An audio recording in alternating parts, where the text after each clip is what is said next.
यह शिक्षा के ऊपर कवि जी का भाव है। वाह वाह वाह।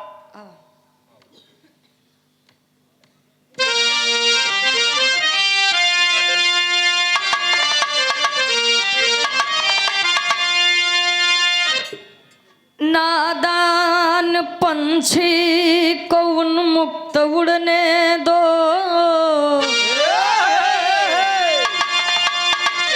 इन पर कभी कुछ न बंधन लगाओ। हो ना सका जो स्वयं से कभी भी, वही ख्वाहिश से तुम इन पर उड़ाओ। छीनो न बचपन ये लड़कपन, सुंदरतम जीवन के पल ना मिटाओ।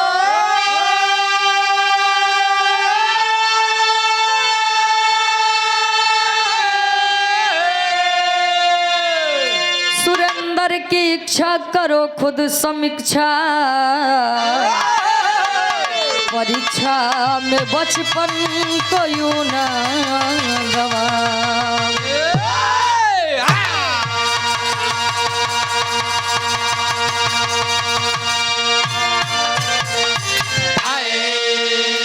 हमारे बिहार के शीर्षक मौत का जंक्शन कोटा कोचिंग सेंटर क्यों।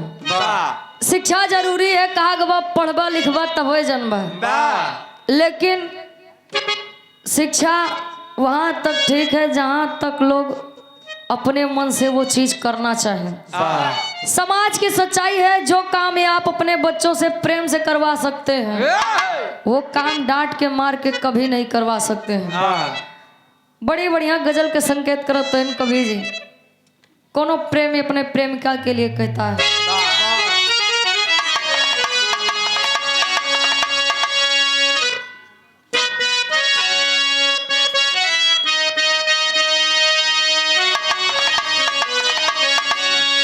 अखिया लड़ल बजब से,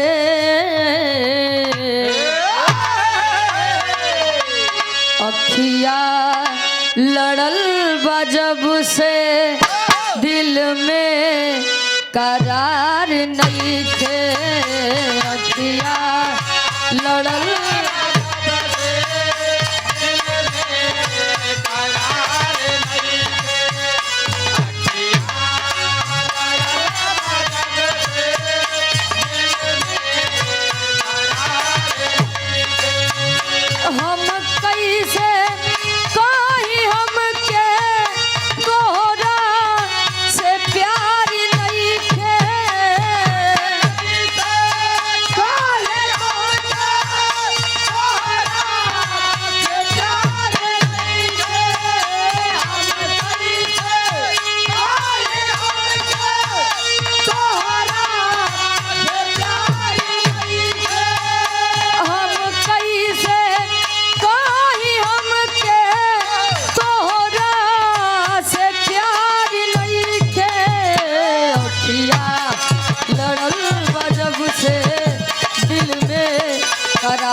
भाव में जमाने की सच्चाई दर्शा रहे हैं। जमाने की सच्चाई बतावत है, एक एक बात पर आप लोग गौर करो। अरे बसता के बोझ गड़ुहर, बसता के बोझ गढ़ुअर, बचपन दबा गइल बा। बसता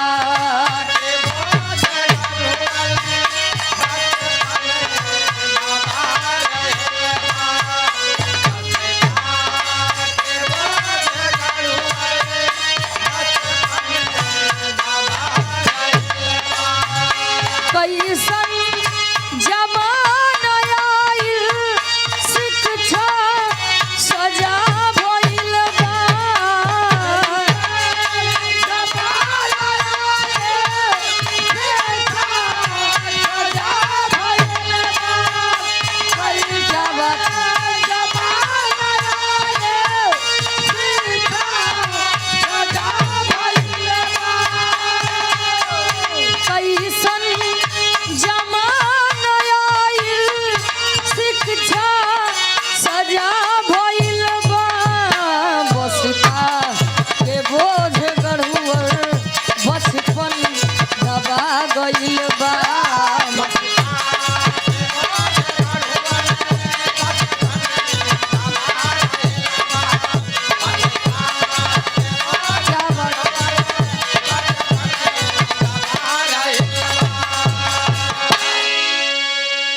बसता के बोझ गढ़ुअर बचपन दबा गइल बा।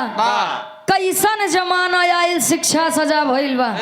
हम शिक्षा के बेकार नहीं कहते हैं और हमारे तनी औकात बा कि हम शिक्षा के ऊपर कोनो भी टिप्पणी करें।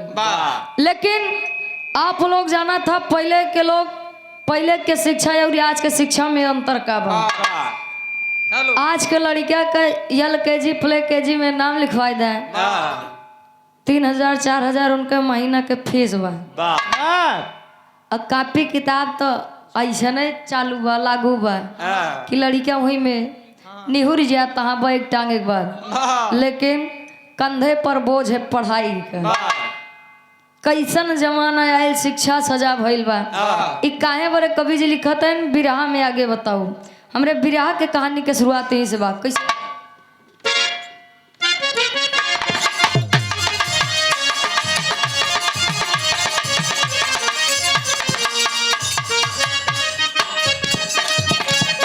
क्या बात है। स्वप्न तो स्वप्न है बस छड़ की लहर होता है। स्वप्न तो स्वप्न है बस छड़ की लहर होता है। अधिक उम्मीद लगाना भी जहर होता है।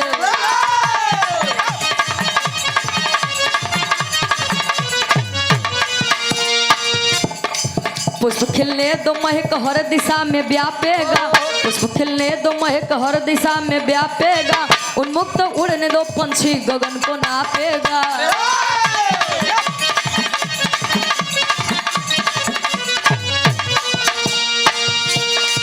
बचपन से ही की उम्मीद अति बढ़ाते हो। बचपन से ही की उम्मीद अति बढ़ाते हो। किशोर वय को भारी बोझ से दबाते हो।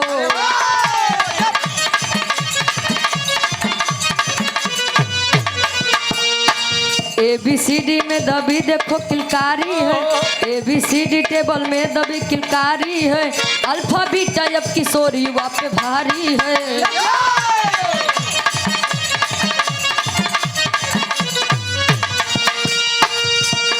डॉक्टर इंजीनियर बनाने की क्यों पिपासा है।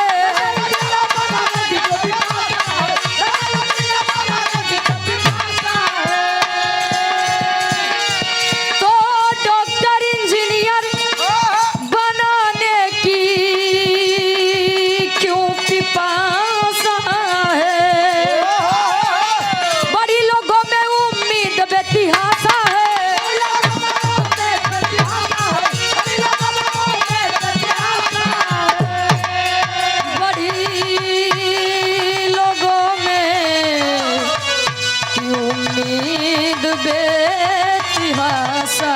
है। स्वप्न तो स्वप्न है बस छड़ की लहर होता है। अधिक उम्मीद लगाना भी जहर होता है। कहा गया है जहां पर किसी चीज के सामने अति लग गया, अति कहा गया अति का भला न वर्ष अति का भला न धो। अत्र सर्वत्र वर्जते हैं। अगर जहां अति आएगा तो समझ लो वह चीज के विनाश बा। आज के जनरेशन में माई बाबू लड़कियां घरे हो गया चाहते हैं कि हमारा लड़कियां अच्छा से अच्छा शिक्षा ले। जाहिर से बात भाई अगर माई बाबू तोरे पीछे इतना पैसा लगावत तो नहु के इच्छा बा कि लड़कियां हमारे आगे चल के कुछ बन जाए, जैसी हमार सही के गरीबी दूर हो जाए। तनी आप लोग कहानी समझ, कहानी बा कौने जगह के, यही उत्तर प्रदेश में आजमगढ़ अराजीबाग। छोटा सा परिवार है। परिवार के मुखिया संतोष प्रजापति जी ट्रेवल एजेंसी के मालिक हैं। घर में पत्नी है, छोटा बेटा शौर्य है, एक बड़ा बेटा मनीष है। समय वह दिन आया कि जब मनीष 10वीं की परीक्षा पास कर लिया अच्छे नंबर से। पिता बहुत ही प्रसन्न हुए, खुश हुए। आज बच्चे के अंदर पिता को अपना स्वप्न दिख रहा है।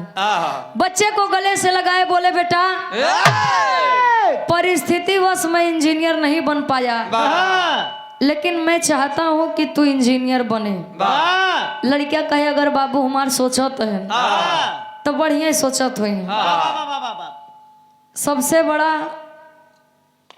कोचिंग हब इंजीनियरिंग लाइन और डॉक्टरी लाइन के लिए कोटा है, राजस्थान में है। माई बाबू लड़किया के नाम कोटा शहर में लिखवाए बड़े मान जाते हैं, बच्चे को तैयार करते हैं, लेके निकलते हैं आजमगढ़ से। पूरा परिवार जा रहा है, माता पिता बच्चे को समझा रहे हैं, गीत लागत बा।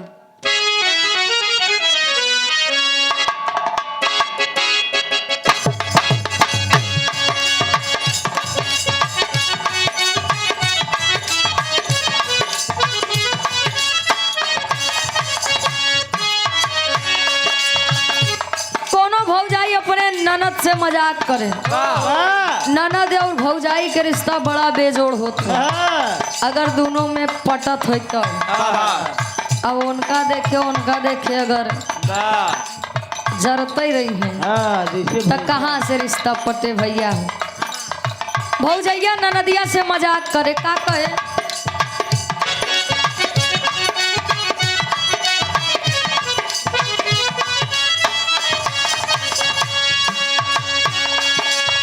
सोनवा के लाकिटिया सिकड़िया हो,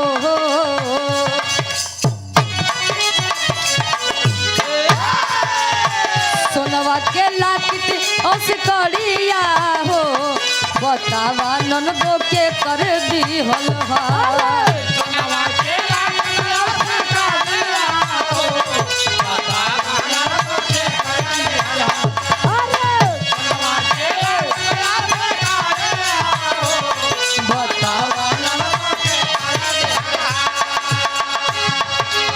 सोनवा के लाकिटिया सिकड़िया हो, बतावा ननदो के कर दी हलवा। दोनों गलिया पे दाँत के निशानिया हो, बतावा चुमा के कर ली हलवा।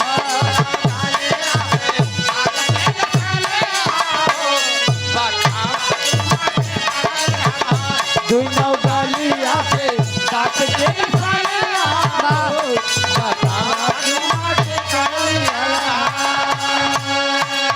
लेकिन वह छोटा सा परिवार मनीष के अंदर अपना स्वप्न देख करके परिवार के अंदर एक नई उम्मीद की किरण जाग जाती है। परिवार तैयारी करत बा, कैले मनीष तैयारिया हो,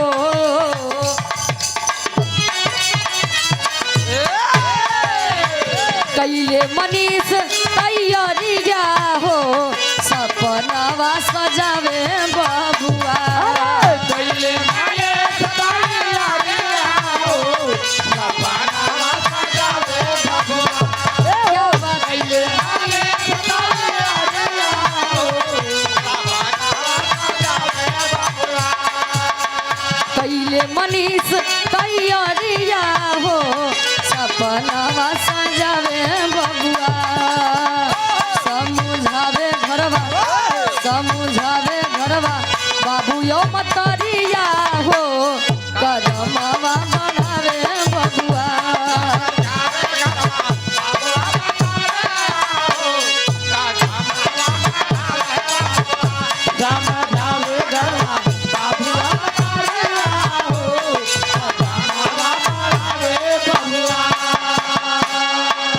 आजमगढ़ से ट्रेन पकड़ते हैं कोटा शहर के लिए। ट्रेन में बैठा तो महतारी के ममता, महतारी के डर का होता है, या कबीर जी बयां करते हैं।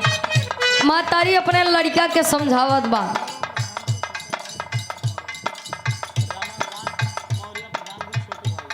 आप आदरणीय परम सम्मानीय श्री रमाकांत मौर्य जी, आप प्रधान जी के आप छोटे भाई हैं। आशीर्वाद के चाह रहे कि हम बच्चे अपनी कला में कामयाब रहे। एक स्वर में सबके नमस्ते प्रणाम स्वीकार हो। महतारी अपने लड़किया के समझावत बा, ध्यान दे के पढ़िया बेटा मीट जन बनइहा। ध्यान दे के पढ़िया बेटा मीट जन बनइहा। ध्यान दे के पढ़िया बेटा मीट जन बनइहा।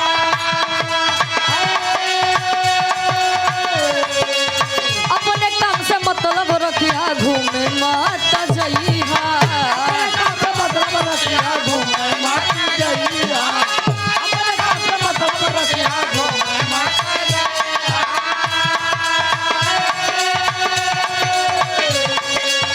डूबे नहीं पावे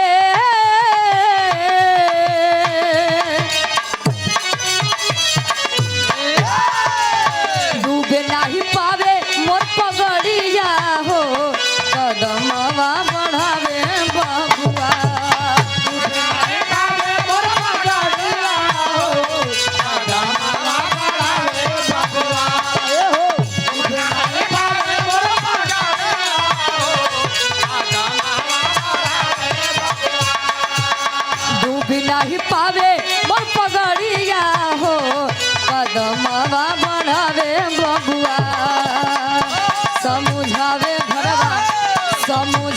घरवा बाबू यो मतारिया हो सपनवा सजावे बबुआ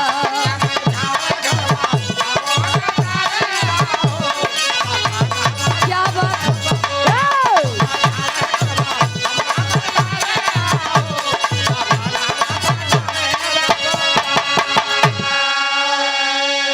मातारी कहे बेटा तो कल हम लोग अकेले छोड़ के आओ तो देखे कोनो बुरी संगत में ना पड़ जाए।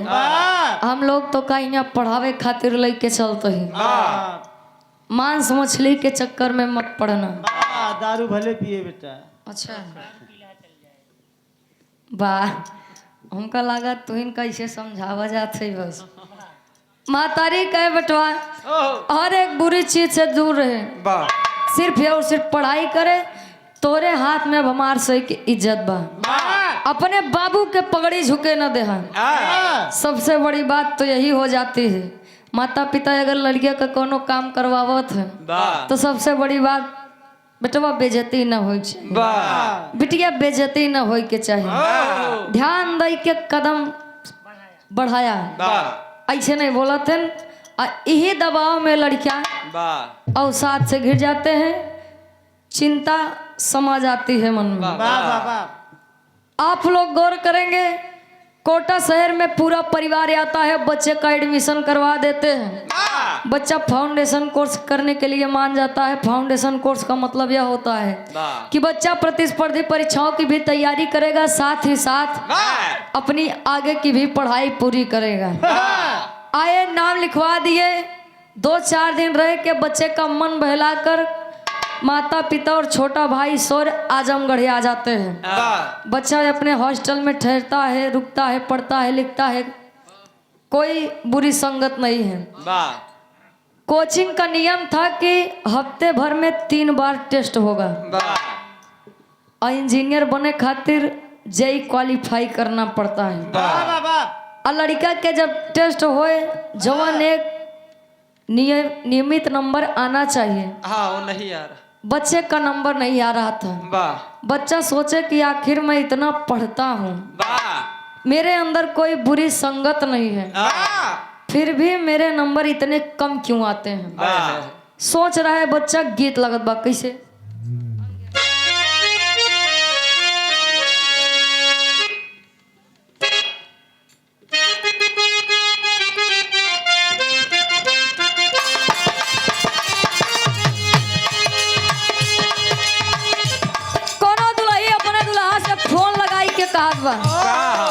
का कहे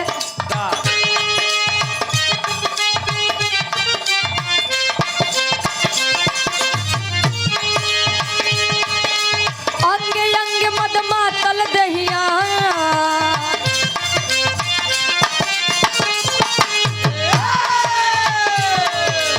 अंग अंग मद मातल दहिया खिल के भइल कचना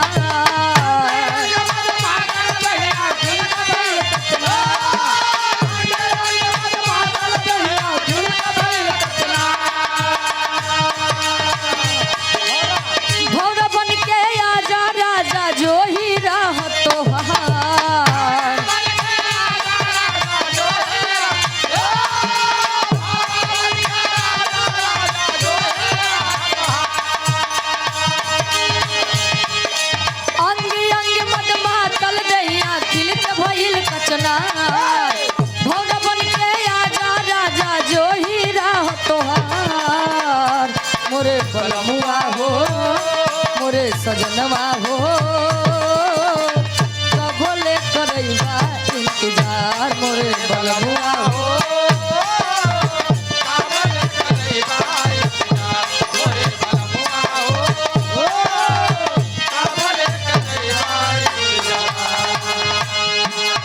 लेकिन भाव पर आप लोग गौर करेंगे छोटा सा बच्चा मनीष उसकी मन की इच्छा क्या है दिल की इच्छा क्या है। भाव में कबीर जी लिखत है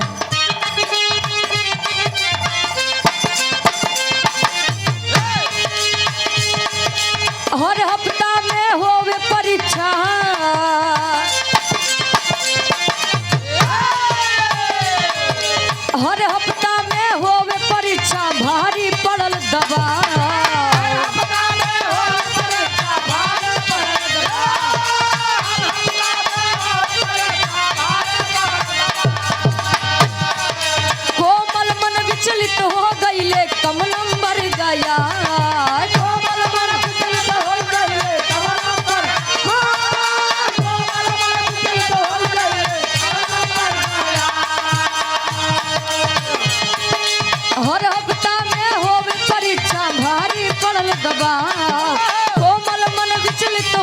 गईले कम नंबर गया बढ़ल फिक्रिया हो बढ़ल फिक्रिया हो केहू नहीं बुझे दिल के भाव बढ़ल फिक्रिया हो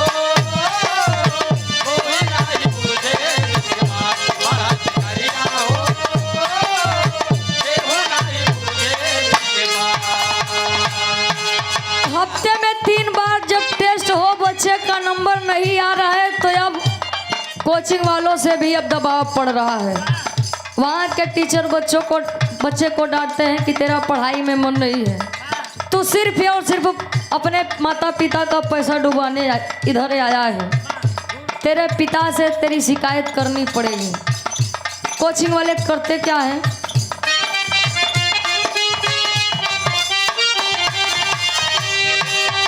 कोचिंग वाले घरवा पर फोनवा लगवले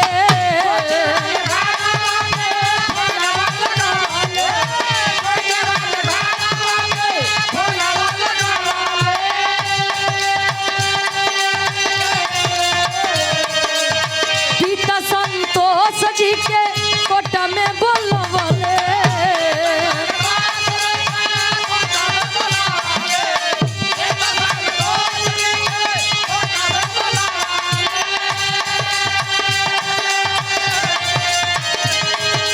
आजमगढ़ से गाड़ी धइले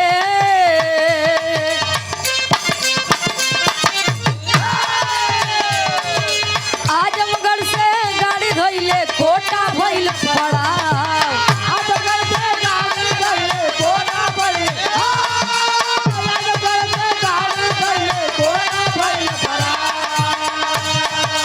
आजमगढ़ से गाड़ी धइले कोटा भइल पड़ा बढ़ल फिक्रिया हो बढ़ल फिक्रिया हो केहू नहीं बुझे दिल के घाव बढ़ल फिक्रिया हो केहू नहीं बुझे दिल के घाव बढ़ल फिक्रिया हो केहू नहीं बुझे दिल के घाव। कोचिंग वाले पिता संतोष के पास फोन लगाते हैं और जल्द से जल्द कोटा शहर में आने के लिए कहते हैं। पिता संतोष जब कोटा शहर पहुंचते हैं आजमगढ़ से, तो वहाँ के शिक्षक बच्चों की शिकायत कर रहे हैं कि भाई देखिए आपका बेटा पढ़ने में इसका दिमाग नहीं लग रहा है और हमारे हिसाब से जेई क्वालिफाई नहीं कर पाएगा और जब ये जेई क्वालिफाई नहीं कर पाएगा तो इंजीनियर कहाँ से बनेगा। हमारी मानिए बच्चे को ले जाइए, क्यों पैसे बर्बाद कर रहे हैं आप। पिता संतोष बोले नहीं ऐसी कोई बात नहीं है, बेटा हमारा थोड़ा परेशान होगा, मैं समझा दूंगा, वो जरूर इंजीनियर बनकर आएगा। लियाई के जाते हैं एकांत जगह, बेटा ए बेटा बहुत उम्मीद है तुझसे, अगर तू इंजीनियर बन करके आजमगढ़ नहीं आएगा तो बड़ी बदनामी होगी हमारी। समझाते हैं बुझाते हैं बच्चे को, छोटा सा बेटा सब सुनता है। अब जब समय बीता कहें बेटा अब चला हमका स्टेशन तक छोड़ दे, और लौट के आया केवल और केवल पढ़ाई करा, जो भी तेरे अंदर बुरी संगत होगी छोड़ दे, उनको त्याग करके। लड़कियां आए स्टेशन तक छोड़े, पिता संतोष कोटा शहर से आजमगढ़ के लिए निकल जाते हैं और बच्चा अपने हॉस्टल आता है और जैसे जैसे शाम हो रही है बच्चा अवसाद से घिर रहा है कि मैं जेई क्वालिफाई नहीं कर पाऊंगा, अगर मैं जेई नहीं क्वालिफाई कर पाऊंगा तो इंजीनियर नहीं बनूंगा, और इंजीनियर नहीं बना तो पिता की बड़ी बदनामी होगी। होता क्या है, टेरी के भाव में कवि जी लिखाते हैं,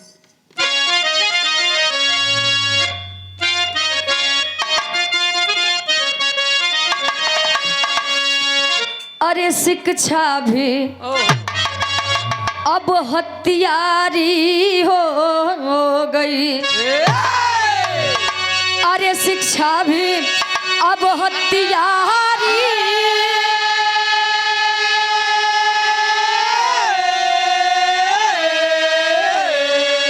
शिक्षा भी अब हथियारी हो गई, बचपन बिखर गया उम्मीद का बोझा भारी, अरे हो भारी, अरे हो भारी।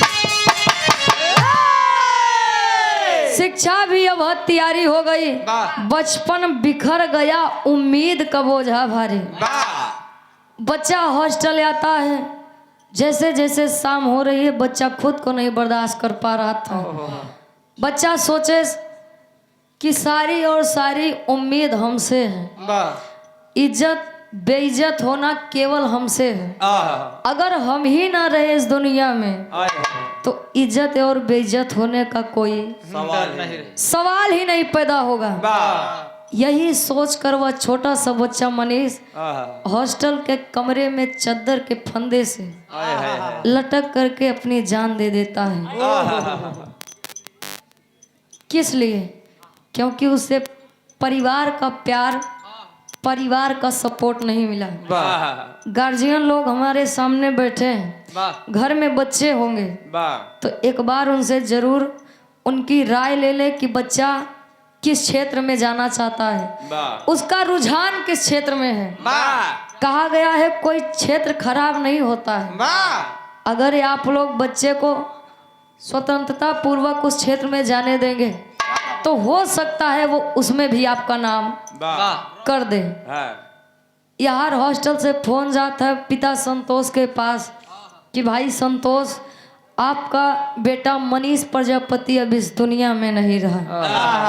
आप लोग सोचिए, जो पिता अपने बच्चे से मिलकर आ रहा हो और अचानक से उसे ऐसी खबर मिले, उस पिता के ऊपर क्या बीतेगा। पिता पुणे से कोटा शहर के लिए रवाना हुए, अपने बच्चे की लाश से लिपट कर कह रहे हैं,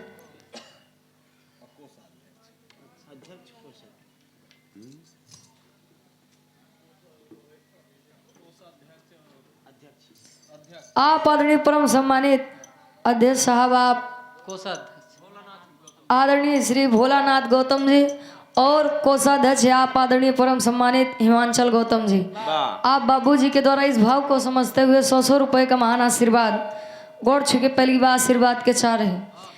अपने बच्चे की लाश से लिपट कर कह रहे हैं कि बेटा हमें नहीं पता था कि ये शिक्षा, ये मेरा ख्वाब तुझे हमसे दूर कर देगा। तूने एक बार हमको संकेत दिया कि पिताजी मैं ये काम नहीं करना चाहता हूँ, मेरा मन ये काम करने का नहीं है, लेकिन मैं अपने स्वार्थ में तेरी इच्छा को भाप नहीं पाया।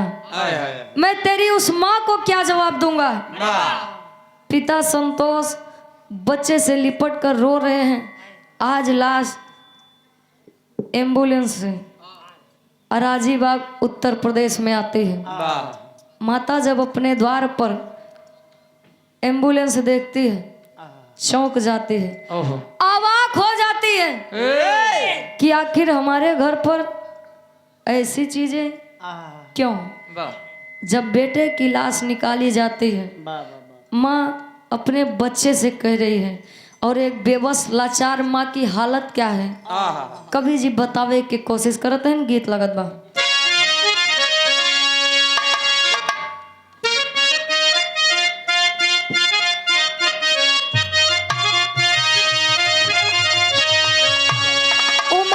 अपने छोट सा लड़का के अपने गोदी में लेके कहा था, का कहे, उठा उठा मोरे लाल कुछ खाइले बहो, उठा उठा मोरे लाल कुछ खाइले बहो। एक बेर मम्मी कह के हमारा के बुलाइले बहो, एक बेर मम्मी कह के हमारा के बुलाइले बहो, एक बेर मम्मी कह के हमारा के बुलाइले बहो। उठा उठा मोर लाल कुछ खाइले बहो, उठा उठा मोर लाल कुछ खाइले बहो। एक बेर मम्मी कह के हमारा के बुलाइले बहो, एक बेर मम्मी कह के हमारा के बुलाइले बहो। माँ तारी कहत बा, जान ले शिक्षा लाल हम नहीं जानली जान ले ई शिक्षा लाल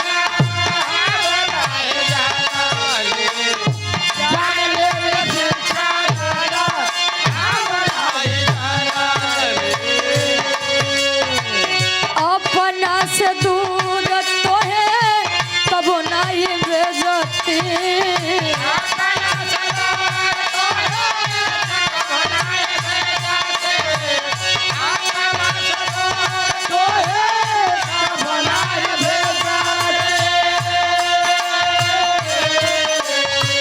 जान ले ई शिक्षा लाल हम नहीं जानली अपना से दूर तो है कबो नहीं भेजते देख के जहर कोई हमें भी मुआई दे बहो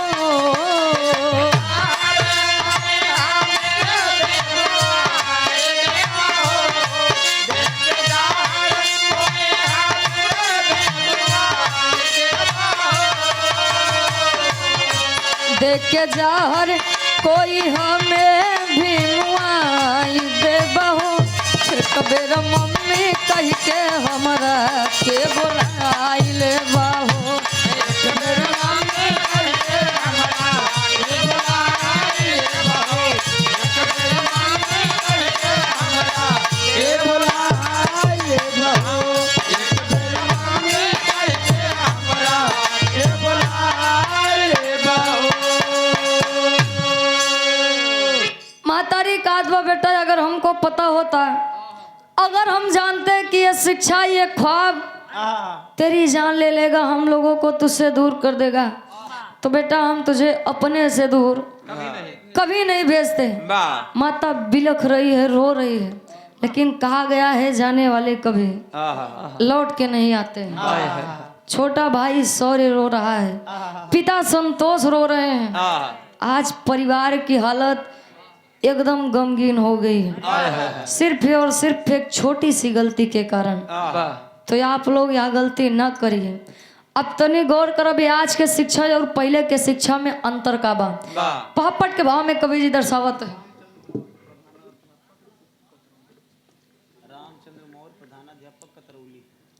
आप आदरणीय परम सम्मानीय श्री रामचंद्र मौर्य जी प्रधानाध्यापक साहब कनेवरा की पावन धरती से आप परम आदरणीय गुरु जी के द्वारा 101 रुपये का महान आशीर्वाद के चाह रही कि हम बच्चे अपनी कला में कामयाब रहे आज के शिक्षा और पहले के शिक्षा में अंतर का बा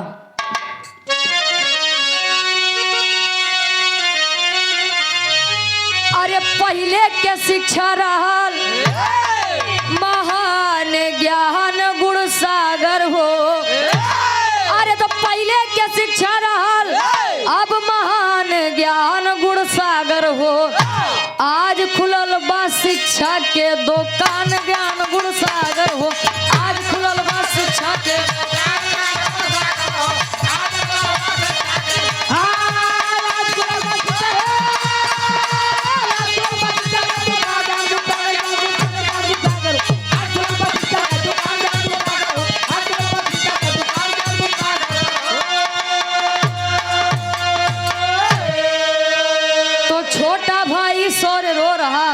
गांव सकल हितनाथ हो बाउर भइले पिता संतोष कुछ हूँ बाटे ना सुझात हो अरे ख्वाब इंजीनियरिंग के भइल शैतान ज्ञान गुण सागर हो अरे तो ख्वाब इंजीनियर के भइल अब शैतान ज्ञान गुण सागर हो आज खुलल बा शिक्षा के दुकान ज्ञान गुण सागर हो पहले के शिक्षा रहल महान ज्ञान गुण सागर हो पहले के गुरु दक्षिणा तब लेते रहे जब शिष्य कोनो लायक बन जाए आज के समय में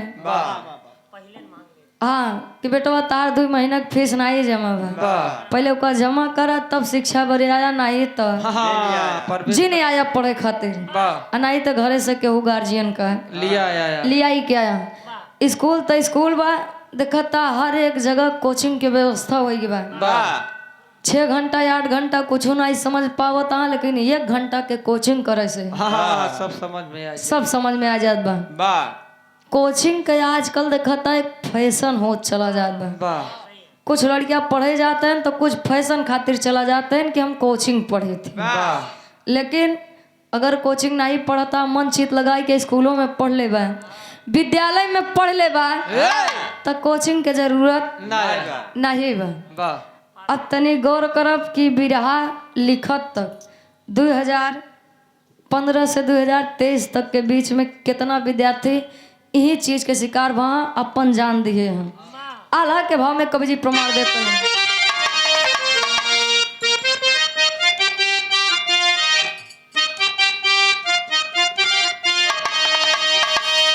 अति महत्वाकांक्षा खैलस बचपन के भैया,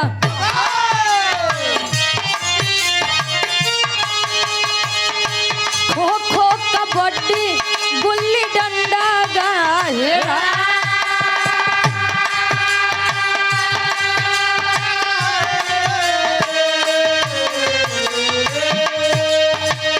alpha beta sine theta Pythagoras में बाबू,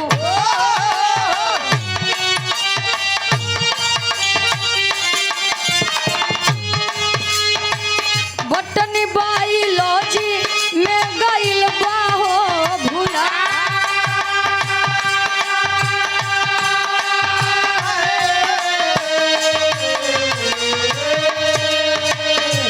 डॉक्टर इंजीनियर से अलग नहीं सोचे पंचो,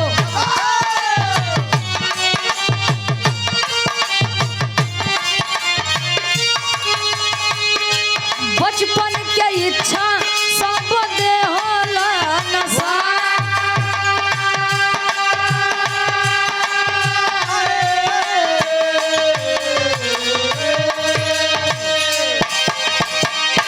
अति महत्वाकांक्षा खैलस बचपन के बाबू तक खो खो कबड्डी गुल्ली डंडा गहरा है। पहले लोग पढ़ते रहे लेकिन खेल का महत्व देते रहे। आज तो खेल एकदम जीरो होई बा, गायब होई बा। आजकल के लड़कियां जौन भी गेम खेलत हैं, जौन भी खेल खेलत हैं, वो है मोबाइल में। लड़कियां माटी में जाए नहीं चाहते हैं। माई बाबू कहिए माटी में न जाए दे, नहीं तो लड़कियां हमार कमजोर हो जाए, करिया हो जाए। पहले के काका दादा हरे नहीं माटी में पल के बड़ा भाई। आज के लड़कियां हाँ एकदम बचावत है। 2015 से 2023 तक के बीच में 121 बच्चों ने अपनी जानें दी हैं और मरे वाले लड़कियों के उम्र ज्यादा से ज्यादा 16 से 20 के बीच में रहा था। अपने माता पिता की इच्छा आज्ञा ले करके बच्चे कोटा शहर में आते हैं और माता पिता कोचिंग वालों के दबाव में आ करके बेइज्जती और बदनामी के डर से अपनी जान देना इस बात का रास्ता खोजते हैं। कुछ लड़कियां अपने मर्जी से जाते ना अपन सपना पूरे खातिर, अजय माई बाबू के सपना पूरा करे खातिर गा। अगर मन लग गया तो ठीक भाई, अगर नहीं मन लगा तब यही अंजाम, यही परिणाम होता है। 2023 में 25 बच्चों ने अपनी जानें दी थी कोटा शहर में।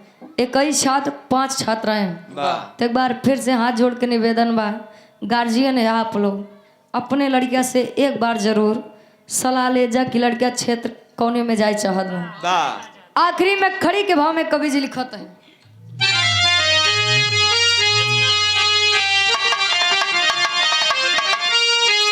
अरे डॉक्टर इंजीनियर बनाने में शिक्षा भारी हो गई, तो डॉक्टर इंजीनियर बनाने में शिक्षा भारी हो गई, सोना खेल के मैदान हो किलकारी खो गई।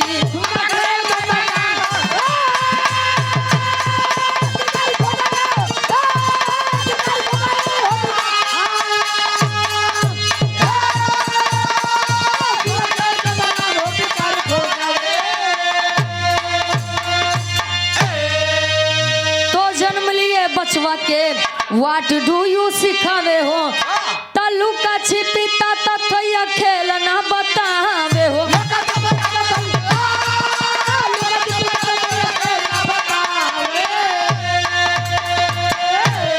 तो मोबाइल गेम में अब जिम्मेदारी खो गई तो मोबाइल गेम में जिम्मेदारी खो गई सोना खेल के मैदान हो किलकारी खो गई जन्म लिए बचवा के व्हाट डू यू सिखावे हो काका दादा हरे में बैठा है ये लोग पहले के जैसा माहौल पावे बड़े तरसत हैं पहले के लोग कम खात रहें कम पहिरत रहें कम कमात रहें लेकिन बात व्यवहार बनाई के रखत रहें आज के लोग जितने कमाता जितने खाता जितने पहिरत है उतने अलगर्जू हो गया कि हमार काम अब क्यों से लागे हो गए ना पहले के लोग बतावत हैं तो एक बार सोच होत है कि काश पहले वाला जमाना हो तो ज्यादा बढ़िया रहे आखिरी में खानदान के परिचय बा ओकर बाद चाचा जी के नंबर बा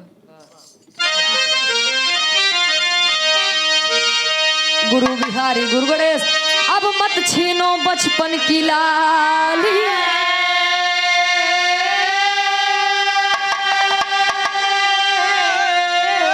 तो भी मलचंदिका राधे श्याम गुरु सदा करो रखवाली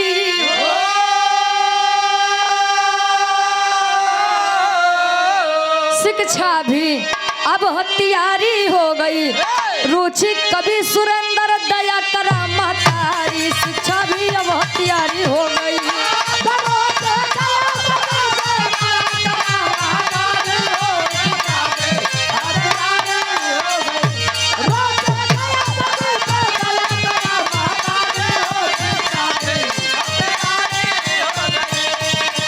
आप आदरणीय परम सम्मानित पुनः इस भाव को समझते हुए ग्राम प्रधान साहब आदरणीय श्री राकेश मौर्य जी चाचा जी के द्वारा पुनः 51 रुपए का मान